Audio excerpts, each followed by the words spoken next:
Hi friends, அனைவருக்கும் வணக்கம். Welcome to my channel. எல்லாரும் எப்படி இருக்கீங்க ஃப்ரெண்ட்ஸ்? நல்லா இருக்கீங்களா? ஆடி மாசம் வெள்ளிக்கிழமை விரதத்துல சாப்பிட்றதுக்கான சூப்பரான ஒரு லஞ்ச் மெனு இந்த வீடியோல பார்க்கலாம் வாங்க. முதல்ல அடுப்பு மேல தண்ணி வச்சு நல்ல ஒலை காஞ்சிருக்கு. இதுல பட்டை, லவங்கம், நம்ம பிரியாணி மசாலாலாம் நெய் சாதத்துல சேர்ப்போம் இல்லைங்களா, அதெல்லாம் பட்டையும் அதுக்கப்புறம் ஒரு இலையும் லவங்கமும் இதெல்லாம் சேர்த்துக்கலாம். சேர்த்துட்டு பச்சரிசி நான் ஏற்கனவே கழுவி வச்சிருக்கேன் சுத்தம் பண்ணி, அதை இதோட சேர்த்துக்கலாம். ஒலை கொதிச்ச அப்புறம் எப்பவுமே பச்சரிசி செய்யும் போது ஒலை கொதிச்ச அப்புறமா அரிசியை போடுங்க. போட்டுட்டு இப்போ இது நல்லா வேகட்டும். நெய் சாதம் இன்னைக்கு நம்ம கொஞ்சம் டிஃப்ரெண்டா செய்யலாம். எப்பவுமே நெய் முதல்ல போட்டுருவோம், ஆனால் இதுல நெய் நம்ம முதல்ல சேர்க்கல. கொஞ்சம் உப்பு சேர்த்துட்டு வேக வச்சுக்கலாம். இன்னொரு அடுப்புல குக்கர்ல 3 கப் தண்ணி வச்சிருக்கேன். இந்த கப்ல 3 கப் தண்ணிக்கு 1 கப் அளவுக்கு நான் பருப்பு சேர்க்கிறேன். துவரம் பருப்பு சுத்தமா கழுவி வச்சிருந்தேன் ஏற்கனவே, அதை இதோட சேர்த்தாச்சு. உருளைக்கிழங்கு, கத்திரிக்காய், பீன்ஸ், மஞ்சள் பூசணி, கேரட் இது எல்லாத்தையும் இந்த மாதிரி நல்லா சுத்தமா கழுவி சின்ன சின்னதா கட் பண்ணி வச்சிருக்கேன். இதையும் இதோட சேர்த்துக்கலாம். இந்த காய்கறிகளோட நீங்க விருப்பப்படி எந்த காய்கறிகள் வேணாலும் சேர்த்துக்கலாம். சேர்த்துட்டு கொஞ்சமா துருவின இஞ்சி, அதுக்கப்புறம் உப்பு, மஞ்சத்தூள் சேர்த்து இதை மூடி மீடியமான ஃப்ளேம்ல வச்சு 2 விசில் விடலாம். 2 விசில் முடிஞ்ச உடனே அடுப்பை ஆஃப் பண்ணி ப்ரெஷர் ஃபுல்லா இறங்கின அப்புறமா நம்ம ஓப்பன் பண்ணி பார்க்கணும். இப்போ இதை மூடிட்டு நம்ம 2 விசில் வைக்கலாம். இதுல ஒரு பிரியாணி இலையும் போட்டுருங்க, 1 இல்லை 2 சேர்த்துட்டு இப்போ மூடிட்டு வேக வைக்கலாம். குக்கரை மூடி வச்சாச்சு. இப்போ இந்த பக்கம் பார்த்தோம்னா சாதம் வெந்துருச்சு. பச்சரிசி சாதம் எப்பவுமே ரொம்ப சீக்கிரமா வெந்துடும், எல்லாருக்குமே தெரிஞ்சிருக்கும். பச்சரிசி சாதம் செய்யும் போது நீங்க நார்மலா சாதம் செஞ்சாலும் சரி, இல்லை இந்த மாதிரி மசாலா போட்டு செஞ்சாலும் சரி, எப்பவுமே சாதம் வெடிக்கிறதுக்கு கொஞ்சம் நெட்டரிசி அப்படின்னு சொல்லுவாங்க இல்லையா, அந்த மாதிரி நம்ம வெடிச்சிட்டு மூடி வச்சிட்டோம்னா சாதம் நல்லா வெந்த அப்புறம் எப்படி இருக்குமோ அதே மாதிரி ஆயிடும். இப்போ இது வெந்துருச்சு, அந்த கண்டிஷன்ல இருக்க நெட்டரிசின்னு சொல்லுவாங்க இல்லையா, அந்த மாதிரி. இப்போ இதை நம்ம வடிச்சிடலாம். சாதம் வடிச்சாச்சு ஃப்ரெண்ட்ஸ், பாருங்க எவ்வளவு சூப்பரா இருக்கு. சாதம் ஃபுல்லா உதிரி உதிரியா ரொம்ப சூப்பரா இருக்கு பார்க்கறதுக்கு. இதுல சாதம் வெடிச்ச உடனே நீங்க நெய் சேர்க்கணும். 3 ஸ்பூன் அளவுக்கு நெய் சேர்த்துட்டு நல்லா கலந்துக்கலாம். அவ்வளவுதான். இந்த மாதிரி நெய் சாதம் செஞ்சு பாருங்க, ரொம்ப ஈஸியாவும் இருக்கும். அதோட நெய்யோட வாசனை சாதம் ஃபுல்லா அவ்வளவு சூப்பரா இருக்கும். எல்லாருக்குமே ரொம்ப பிடிக்கும். இந்த மாதிரியும் நெய் சாதம் செய்யலாம். அவ்வளவுதான் ஃப்ரெண்ட்ஸ், நல்லா கலந்து மூடி வச்சிடலாம். நெய்யோட வாசனையில கமகமனின் நெய் சாதம் ரொம்ப ரொம்ப ஈஸியா ரெடி ஆயிடுச்சு.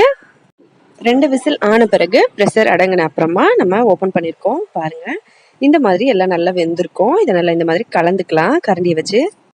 பெரிய சைஸ்ல போட்ட காய்கறிகளை கொஞ்சம் இந்த மாதிரி அழுத்தின மாதிரி எல்லாத்தையும் நல்லா கலந்துக்கலாம். இந்த மசாலா நம்ம சேனல்ல ஏற்கனவே நிறைய வீடியோஸ்ல பார்த்துருப்பீங்க.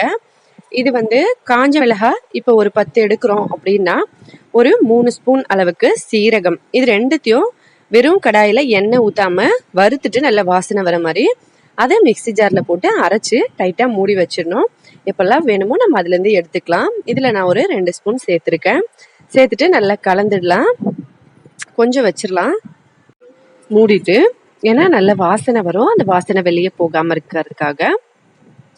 அடுத்தது ஒரு கடாயில ஒரு 2 ஸ்பூன் எண்ணெய் ஊற்றி அதில் 2 காஞ்ச மிளகாய், கொஞ்சம் கடுகு, சீரகம், வெந்தயம், இந்த மாதிரி நீங்கள் எப்பவும் தாளிக்கிறதுக்கு என்ன பயன்படுத்துவீங்களோ அதை போட்டு நல்லா தாளிச்சுக்கோங்க. நல்லா கடுகு சீரகம் படப்படன்னு வெடிச்ச உடனே இது எடுத்து நம்ம ஏற்கனவே செஞ்சு வச்சிருக்க பருப்பு காய்கறி கலவையில் கலந்துக்கலாம். தாளிச்சு கொட்டின அப்புறமா சும்மா லைட்டாக ஒரு 1/4 ஸ்பூன் அளவுக்கு சர்க்கரை சேர்த்துட்டு இதை நல்லா கலந்துக்கலாம். கொஞ்சமாக தான் சேர்க்கணுங்க, 1/4 ஸ்பூன் அளவுக்கு சேர்த்தா போதும். சேர்த்துட்டு இதை நல்லா கலந்துடலாம் இந்த மாதிரி. அவ்வளோதான். இப்போ கொஞ்சமா கொத்தமல்லி தழை தூவிக்கலாம். கொத்தமல்லி தழை தூவிட்டு நம்ம இதை கலந்துக்கலாம். அவ்வளோதான். கலந்துட்டு அப்படியே வச்சிடலாம். இது இப்போதைக்கு தண்ணியா இருக்க மாதிரி இருக்கும், ஆனால் கொஞ்ச நேரம் கழிச்சு இன்னும் கொஞ்சம் கெட்டியாயிடும். ஆனால் இது சாதத்துக்கு சாப்பிட்றதுக்கு கரெக்டாக இருக்கும். நீங்கள் டிஃபன் ஐட்டத்துக்கு செஞ்சீங்கன்னா இது அப்படியே கொஞ்ச நேரம் கழிச்சு பார்த்தீங்கன்னா கெட்டியாயிடும். இப்போ இதுல இருந்து ஒரு 3 துளி அளவுக்கு எடுத்து அடுப்புல நம்ம விட்டுறணும். ஏன்னா இது ட்ரெடிஷ்னல். எப்பவுமே நம்ம சமைச்சா முதல்ல அக்னி தேவி அம்மாவுக்கு தான் கொடுப்போம். அந்த மாதிரி 3 தடவை கொஞ்சம் கொஞ்சமா எடுத்து அடுப்பு எரிஞ்சிட்டு இருக்க அதை விட்டாச்சு. அவ்வளவுதான், டால்மா ரெடி ஆயிடுச்சு. அடுப்பு மேலே ஒரு கடாய் வச்சுக்கலாம். அதில் ஒரு 2 ஸ்பூன் எண்ணெய் ஊற்றிக்கலாம்.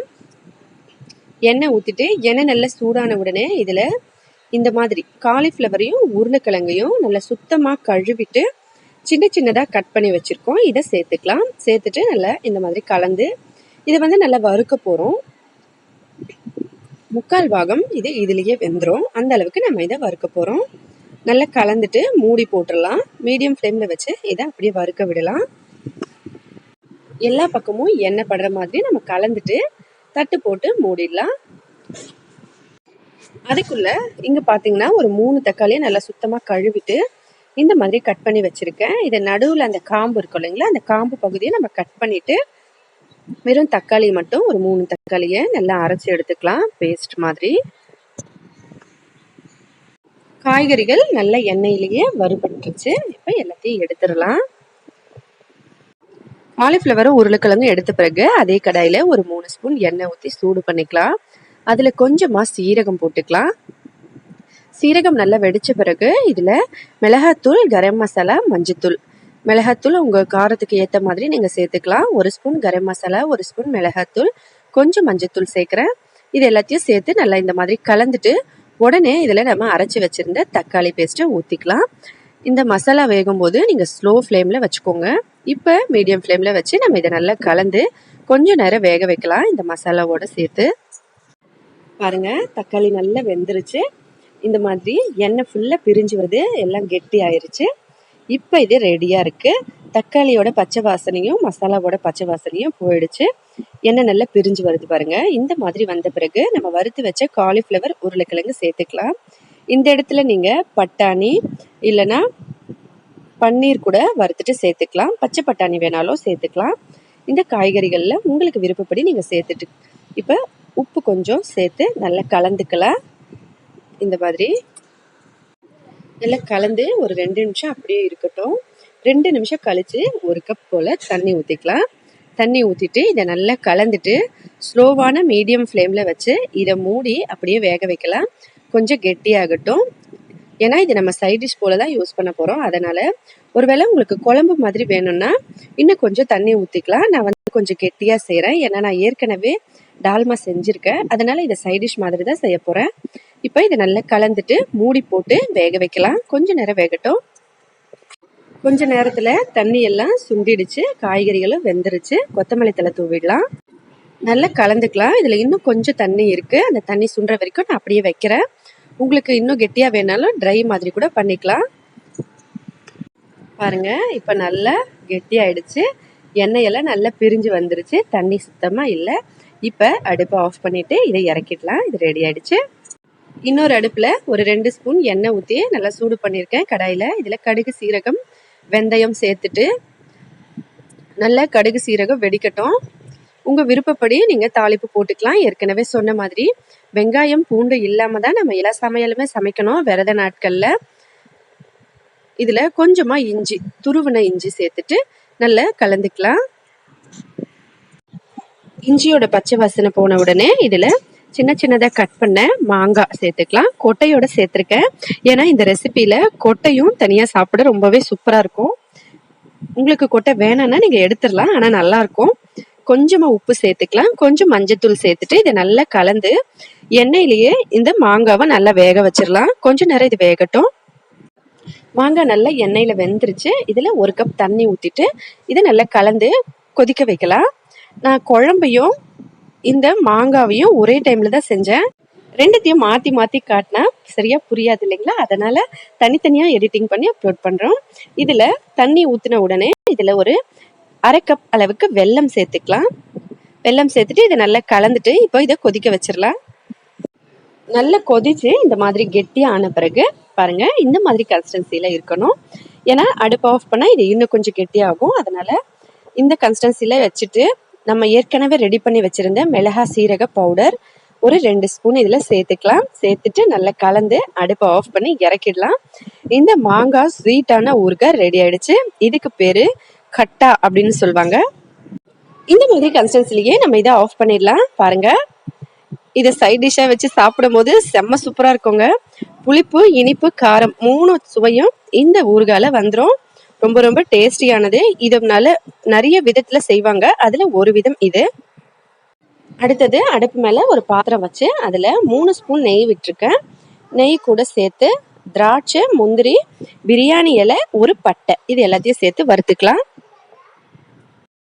முந்திரி திராட்சை நல்ல கலர் மாறட்டும், பட்டையும் இலையும் நல்ல வாசனை வரட்டும், அது வரைக்கும் நம்ம இதை வறுத்துக்கலாம். அடுத்தது கொஞ்சமா சேமியா எடுத்து இதுல சேர்த்துக்கலாம். உடைச்ச சேமியா சேர்த்துட்டு இந்த மாதிரி நல்லா வறுத்துக்கலாம். நெய்ல இது நல்லா வறுபடணும் இந்த சேமியா முழுக்க.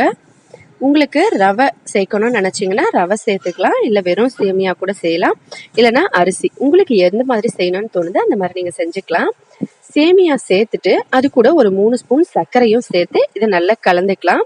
நம்ம எதுக்காக சர்க்கரை சேர்த்துருக்கோம் அப்படின்னு பார்த்தீங்கன்னா, இதுல நெய்யில நம்ம சர்க்கரை சேர்த்தோம்னா அது கொஞ்சம் கொஞ்சமா கலர் மாதிரி ப்ரௌன் கலர்ல ஆகும். அந்த மாதிரி தான் நம்ம இந்த நெய்யில சர்க்கரையை சேர்த்திருக்கோம். இது நல்ல ப்ரௌன் கலர் மாதிரி ஆயிடும். அந்த ப்ரௌன் கலர் மாதிரி வரதுக்காக தான் நம்ம இங்க ஒரு 3 ஸ்பூன் சர்க்கரையை சேர்த்திருக்கோம். இதனால நல்ல வாசனையாகவும் வரும், பாயாசமும் நல்ல ப்ரௌன் கலர்ல வரும். சர்க்கரையில செஞ்சதுன்னே தெரியாது, வெள்ளத்துல செஞ்ச கலர் மாதிரியே இருக்கும், ஆனா நம்ம சர்க்கரையில செஞ்சது. இப்போ 1 கப் தண்ணி ஊற்றி இதை நல்லா கலந்துக்கலாம். தண்ணி ஊற்றி நல்லா கலந்த பிறகு இதில் 1 கப் பால் ஊற்றிக்கிறேன். பால் ஊற்றிட்டு நான் ஏற்கனவே வேற ஒரு பெரிய பாத்திரம் வச்சுருக்கேன், அதில் வேக வச்சா ஈஸியாக இருக்கனால நான் வேற ஒரு பாத்திரத்தில் ஒரு 2 கப் பால் வச்சுருக்கேன். பெரிய பாத்திரத்தில் நம்ம இதை ஊற்றிட்டு நல்லா கலந்துக்கலாம். ஏன்னா இது கொதிக்கும் போதே சின்ன பாத்திரமா இருந்தால் வெளியே வந்துடும் இல்லைங்களா, அதனால மொத்தமாக இதில் நம்ம 3 கப் பாலும் 1 கப் தண்ணியும் சேர்த்துருக்கோம். இப்போ இதை நல்லா கலந்துட்டு இதை கொதிக்க வைக்க போகிறோம். அதுக்கு முன்னாடி இனிப்புக்கு ஏற்ற சர்க்கரையை சேர்த்துடலாம். சர்க்கரை நம்ம முதல்ல சேர்த்தது கலருக்காக மட்டும்தான், அதனால இனிப்புக்கு எந்த அளவுக்கு சர்க்கரை வேணுமோ அதை நம்ம இப்போ சேர்த்துக்கணும். சேர்த்துட்டு எல்லாத்தையும் ஒன்றா சேர்த்து கலக்கி நல்லா இதை கொதிக்க வைக்கலாம். பாருங்க கலர் எப்படி இருக்குன்னு, இன்னும் கொஞ்ச நேரத்தில் நல்லா மாறிடும். இது நல்லா கொதிக்கட்டும். அதுக்குள்ள நான் போய் அண்ணனும் தம்பியும் என்ன பண்றாங்கன்னு பார்த்துட்டு வரேன். விளையாடிட்டு இருக்காங்க. அண்ணனுக்கு கால் வலிக்குதாமா, அதனால இவர் உட்காந்து அமுத்திக்கிட்டு இருக்காரு. தம்பி இவருக்கு கால் வலிச்சா அவர் அமுக்குவாரு, அவருக்கு கால் வலிச்சா இவர் அமுக்குவாரு, மாத்தி மாத்தி 2 பேரும் அமுத்திப்பாங்க. ரொம்ப சின்சியரா அமுத்திக்கிட்டு இருக்காரு. கால் அமுத்துறாரோ இல்லையோ ஆள் ஆடுறாரு. அமுத்தும் போது டிஸ்டர்ப் பண்ணா இப்ப டென்ஷன் ஆயிட போறாரு. கை மேல கால் வச்சு இந்த மாதிரி டிஸ்டர்ப் பண்ணா டென்ஷன் ஆயிடுவாரு. ஒரு வழியா எப்படியோ காலை அழுத்தி முடிச்சிட்டாரு, இப்ப படுத்துட்டாரு கடுப்பாயி. இப்ப இவர் மாத்தி அமுக்க போறாரு. அவர் முடிச்ச உடனே இவரு இப்படிதான் விளையாடிக்கிட்டு இருந்தாங்க. ஒரு வழியா சமையல் முடிக்கிற வரைக்கும் 2 பேரும் நல்லா விளையாடிட்டு இருந்தாங்க. நான் பக்கத்துலயே பாத்துக்கிட்டு தான் இருந்தேன். அப்பா விளையாடி முடிச்சு டயர்டாகி படுத்துட்டாங்க. அவ்வளவுதான், நானும் சமையல் முடிச்சிட்டேன். இன்னும் கொஞ்ச நேரம் தான் இருக்கு. இவர் மறுபடியும் அமுக்க ஆரம்பிக்கிறாரு. இப்படியே மாத்தி மாத்தி விளையாடிக்கிட்டு இருப்பாங்க. நான் போய் பாயாசம் என்ன ஆச்சுன்னு பாக்குறேன். பாயாசம் நல்லா வெந்திருக்கு. அவ்வளவுதான், இந்த மாதிரி கன்சிஸ்டன்சில போதும்னா நீங்க அடுப்பை ஆஃப் பண்ணிக்கலாம், இல்லை இன்னும் கெட்டியா கூட பண்ணலாம். ஏன்னா சூடா இருக்கும் போது கொஞ்சம் தண்ணியா இருக்க மாதிரி இருக்கும், ஆறின பிறகு கொஞ்சம் கெட்டியாயிடும். இதுல ஏலக்காய் சேர்த்து வாசனைக்காக தட்டி போட்டுருங்க. அவ்வளவுதான், நம்ம அடுப்பை ஆஃப் பண்ணி இதை இறக்கிட்டோம்னா நமக்கு சேமியா பால் பாயாசம் கொஞ்சம் டிஃப்ரெண்டான ஸ்டைல்ல ரெடி ஆயிடும். சர்க்கரையில செஞ்சது, ஆனா ப்ரௌன் கலர்ல இருக்கும். ரொம்பவே டேஸ்டியாவும் இருக்கும், வாசனையாகவும் இருக்கும். கண்டிப்பா ட்ரை பண்ணி பார்த்துட்டு எப்படி இருந்ததுன்னு மறக்காம கமெண்ட்ஸ்ல சொல்லுங்க ஃப்ரெண்ட்ஸ். இந்த மாதிரி கன்சிஸ்டன்சிலேயே போதும், அதனால நான் இப்போ அடுப்பை ஆஃப் பண்ணிடுறேன். கூடவே இன்னொரு சூப்பரான சிம்பிளான சைட் டிஷ், ஒரு பச்சை மிளகாய், ஒரு சின்ன துண்டு இஞ்சி, கொஞ்சம் கொத்தமல்லி இலை, அவ்வளோதாங்க. கொஞ்சம் உப்பு சேர்த்து தண்ணி ஊற்றி இந்த எலுமிச்சை பழத்தை பிசைஞ்சிட்டு அதோட பச்சை மிளகாவையும் பிசைஞ்சு விட்டோம்னா இந்த சைட் டிஷ் ரெடி ஆகிடும். இது அவ்வளோ சூப்பராக இருக்குங்க, நீங்கள் ட்ரை பண்ணி பாருங்கள் எவ்வளோ டேஸ்டியாக இருக்குன்னு. சாதத்தோட நம்ம சைட் டிஷ் மாதிரி இதை சாப்பிட்டுக்கலாம். பச்சை மிளகாவை இந்த மாதிரி உடச்சி இப்படி நல்லா அழுத்தி பிசைஞ்சிக்கலாம், அப்போ தான் அது உள்ளே இருந்து காரம் எல்லாம் வரும். இது காரம் புளிப்பு போல் சூப்பராக இருக்கும். உப்பு சேர்த்துருக்கோம், தண்ணி கொஞ்சம், கொத்தமல்லி வாசனையில் செம்ம சைட் டிஷ்ங்க. இது ரொம்பவே டேஸ்டியாக வாசனையாக இருக்கும்.